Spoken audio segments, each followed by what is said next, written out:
Hello everyone, welcome back to our YouTube channel nursing duo. तो आज हम लोग डिस्कस कर रहे हैं हमारे रिसर्च का पार्ट 2। इसके पहले वाली वीडियो में हमने डिस्कस किया था कि रिसर्च का मीनिंग क्या होता है, नर्सिंग रिसर्च का क्या मीनिंग होता है, डेफिनेशंस को डिस्कस किया था। अब हम लोग डिस्कस करने वाले हैं कि नीड और पर्पस क्या है नर्सिंग रिसर्च की।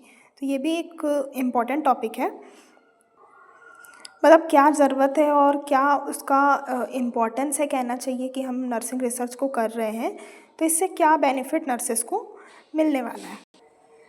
तो इससे क्या होने वाला है, तो फर्स्ट पॉइंट हम देख लेते हैं कि ये डेवलप करेगा, रिफाइन करेगा और एक्सटेंड करेगा साइंटिफिक बेस ऑफ नॉलेज को। मतलब जो पहले से नॉलेज है उसको रिफाइन करने का काम करेगा, जो कि हमें चाहिए। बिना नॉलेज के जो नर्सिंग केयर है, क्वालिटी नर्सिंग केयर हम नहीं दे सकते। तो नॉलेज जो को रिफाइन करना बहुत इंपॉर्टेंट है, जो कि हमें चाहिए। नॉलेज किसके लिए? क्वालिटी नर्सिंग केयर देने के लिए, एजुकेशन के लिए और एडमिनिस्ट्रेशन। तो ये हमारा फर्स्ट पॉइंट है कि आप इसे शॉर्ट में याद रख सकते हैं कि नॉलेज को रिफाइन करना। नेक्स्ट वन क्या है हमारा? जो हमारी प्रोफेशनल नॉलेज है, नेक्स्ट पॉइंट भी यही कह रहा है कि नर्सिंग में जो प्रोफेशनल नॉलेज है उसको इन्हेंस करेगा, मतलब और बढ़ाएगा। फिर कह रहा है कि फाउंडेशन देगा एविडेंस बेस्ड नर्सिंग प्रैक्टिसेस के लिए, मतलब एक बेस बनाने का काम करना, एविडेंस प्रोवाइड करना। तो वो हमें कौन प्रोवाइड करेगा? Nursing research. और क्या करेगा? नेक्स्ट है कि ये हेल्प करेगा नॉलेज को एक्सपांड करने में, मतलब जो पहले से नॉलेज है उसको और बढ़ाएगा। जब हम रिसर्च करेंगे हमें कुछ नया नॉलेज मिलेगा, कोई नई चीज़ पता चलेगी, तो ये हमें हेल्प कर रही है कि हम नॉलेज को एक्सपांड कर पाएँ, जो कि बहुत ज़रूरी है। नर्सिंग प्रोफेशन की जैसे जैसे कंटिन्यू ग्रोथ हो रही है तो उसके लिए काफ़ी ज़रूरी है कि हमें नॉलेज को एक्सपांड करना है।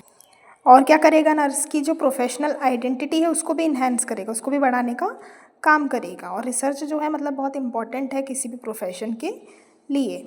और क्या करेगा? नर्सिंग के पैरामीटर्स को डिफाइन करेगा, जो कि नर्स को हेल्प करेगा कि वो अपनी जो प्रोफेशन है उसकी बाउंड्रीज़ को आइडेंटिफाई कर सके और समझे। तो इस तरह से ये हमें हेल्प कर।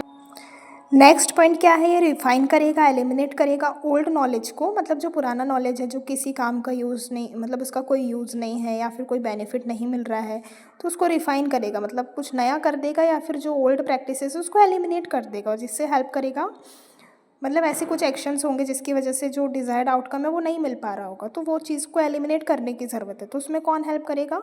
Nursing research. नेक्स्ट है ये नर्सिंग केयर प्रैक्टिसेस को आइडेंटिफाई करने में हेल्प करेगा, जो कि एक डिफरेंस ला रही है, मतलब हेल्थ केयर स्टेटस जो भी है इंडिविजुअल का उसमें। और हेल्थ केयर को ये कॉस्ट इफेक्टिव बनाने में हेल्प करेगा। ओके।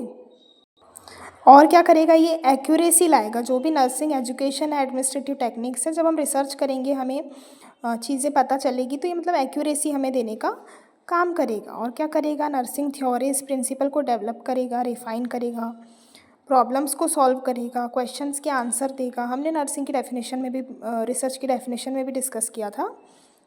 प्रॉब्लम्स को सॉल्व करेगा, क्वेश्चंस के आंसर देगा, जो कि नर्सिंग प्रैक्टिस, नर्सिंग एजुकेशन और नर्सिंग एडमिनिस्ट्रेशन से रिलेटेड है। तो ये सब क्या है? नीड और पर्पस है नर्सिंग रिसर्च की।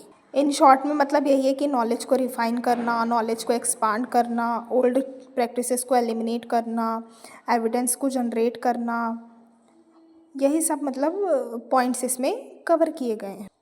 तो हमने डिस्कस कर लिया नीड्स और पर्पसेस। फिर आगे की वीडियोस में हम और भी टॉपिक्स को कवर करेंगे। Stay tuned for more such videos and thanks for watching.